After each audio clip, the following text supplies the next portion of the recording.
तनवीर अहमद शेख है। तो मैं कैब ड्राइवर्स यूनियन की तरफ से इधर एक मेंबर बैठा हूँ। आपका भी बहुत शुक्रिया कि आप यहाँ पर आए हैं। हम यहाँ पर इंशाल्लाह मुद्दे और मकसद की बात करेंगे। तो हमारा मुद्दा और मकसद यही है कि हम एग्रीगेटर्स के थ्रू हम यहाँ पर कमर्शियल गाड़ियाँ चला रहे हैं। एग्रीगेटर्स जो ऑनलाइन बुकिंग्स होती है हम उन्हीं को सर्विस दे रहे हैं, पब्लिक को सर्विस दे रहे हैं ऑनलाइन कैब एग्रीगेटर्स के थ्रू। मगर एक डेढ़ साल से हमारे साथ जुल्म हो रहा है। यहाँ पर प्राइवेट व्हीकल्स को एंटरटेन किया जा रहा है हमारे कैब एग्रीगेटर्स के थ्रू।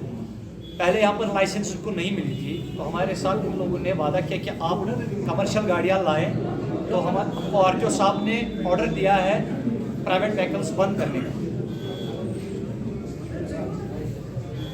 तो जैसे ही यहाँ पर हमने प्राइवेट व्हीकल्स बंद किए और कमर्शियल गाड़ियाँ लाई, तो हमारे जो एग्रीगेटर्स हैं उनके साथ हम चल भी रहे थे। और उसके बाद कमर्शियल गाड़ियाँ जब रन हुई रोड पे, एंटरटेन हुई, तो प्राइवेट व्हीकल्स उसी टाइम बंद होने थे। तो इन लोगों ने क्या किया, without any information, without days, इन लोगों ने अपने अर्निंग्स के बारे में सोचा कि मोर अर्निंग्स कैसे हो जाए। तो इन लोगों ने उसके लिए प्राइवेट व्हीकल्स हायर किए, वायलेशन उन लोगों ने सीधे किए। तो हमारे साथ बड़ी धोखेबाजी हुई है। 1.5 साल से हम ये सह रहे हैं। तो हमारी अभी ये अपील है आरटीओ साहब से, यहाँ के एडमिनिस्ट्रेशन से, कि हमारे साथ इंसाफ किया जाए और जो एग्रीगेटर्स हैं इनके खिलाफ एक्शन लिया जाए। हमारे अभी EMI नहीं निकल रहे हैं, हमारे अभी घर के खर्चे नहीं निकल रहे हैं, बीमारदाजी हो रही है हमारे घर में, वो भी खर्चे नहीं निकल रहे हैं। हम रोडों पे भी बैठ रहे हैं, प्राइवेट व्हीकल्स काम कर रहे हैं, हम बैठे हुए हैं, जबकि ये सीधा खुला गुंडागर्दी कर रहे हैं। तो मेहरबानी करके आरटीओ से भी यही गुजारिश है, इनके खिलाफ एक्शन लिया जाए और हमारे साथ जो ये नाइंसाफ़ी हो रही है ये आगे से नहीं होनी चाहिए। बहुत अभी हम सफ़र भी कर रहे हैं और हमने एग्रीगेटर्स को बहुत बार वहाँ पर हम गए भी हैं, रिक्वेस्ट भी की है कि ये सारा जो ये वायलेशन का खेल ये मत करो। मगर वहाँ से हमें क्लीन चिट मिली है।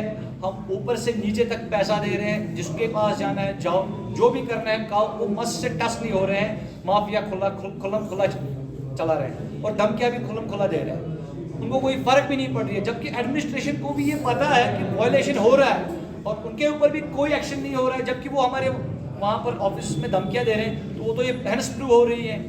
1.5 साल से ऐसा हो रहा है। ऐसा हो सकता है कि कोई प्राइवेट व्हीकल मार्केट में चले और एडमिनिस्ट्रेशन को पता भी नहीं है। 1.5 साल पहले भी हमने इन्फॉर्म किया था, प्रेस के जरिए भी वहाँ भी गए थे, एप्लीकेशन भी साइन की थी, उनको भी दी थी। 2-4 स्टिंग ऑपरेशन हो गए और उसके बाद मसला वैसे का वैसा ही।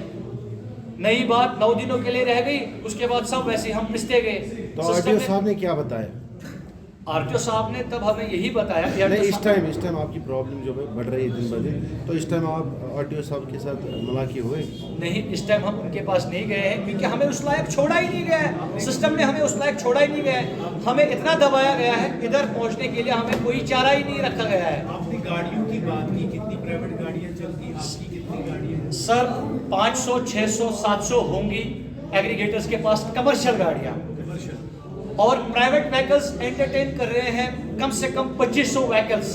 राइड्स अगर एक एग्रीगेटर्स की सब एग्रीगेटर्स को आ रही है 1000 या 1500, तो इन लोगों ने 1500 राइड्स पे रखे हैं 3000 ड्राइवर। मुझे ये बोलिए कैसे हम सर्वाइव कर पाएंगे? सारा जो अर्निंग हो रही है वो प्राइवेट कर रहा है और हम रोडों पे 1-1, 2-2 घंटा रह रहे हैं, सड़ रहे। हुई थी आपकी आरटीओ साहब को ये बात 1 साल पहले से पता है, ऑलरेडी उनको पता है। अब क्या उन्होंने दी थी जी, अब क्या उन्होंने? तब उन लोगों ने श्योरिटी दी थी कि ऐसा आगे से नहीं होगा। आरटीओ साहब से हमने मीटिंग भी की थी टैगोर हॉल में।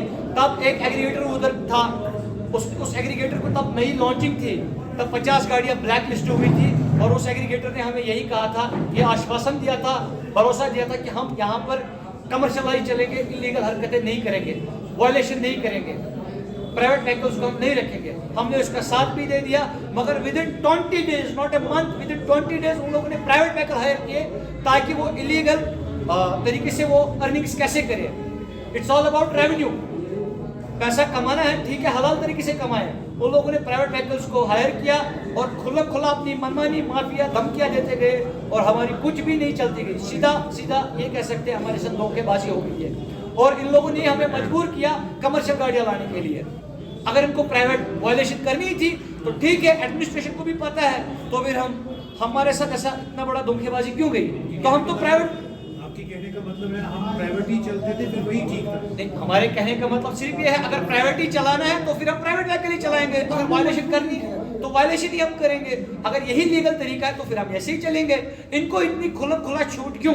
इनको पॉलिटिकल बैकग्राउंड से ये सहारा क्यों लेते हैं अपने पॉलिटिकल बैकग्राउंड का? अगर इनके पास लाइसेंस है, एयरटेल साहब ने हमें, एयरटेल जो साहिबा है उन लोगों ने हमसे कहा है कि जब भी कोई वायलेशन करेगा हमारे पास आना सबूत लेकर, और हम उसको तुरंत ब्लैक लिस्ट करेंगे। हम गए भी हैं, वो ब्लैक लिस्ट क्यों नहीं हुआ है? उल्टा हमारे साथ ये हो रहा है, आज जो सच बोलता है, जिसके खिलाफ सच बोलेंगे हम उसके दुश्मन बन गए। आखिर में आप क्या चाहते हो? आखिर में हम यही चाहते हैं, प्राइवेट व्हीकल्स को किसी भी महकमे में अलो नहीं किया जाए, क्योंकि ये सीधा हमारे पेट पे छुरी है, हमारे बच्चों पर, हमारे अयाल पर, हम सब पर। मेहरबानी करके उमर अब्दुल्ला से भी यही इल्तिजा है, वो इस पे एक्शन ले और हमारी बात माने, मेहरबानी करके।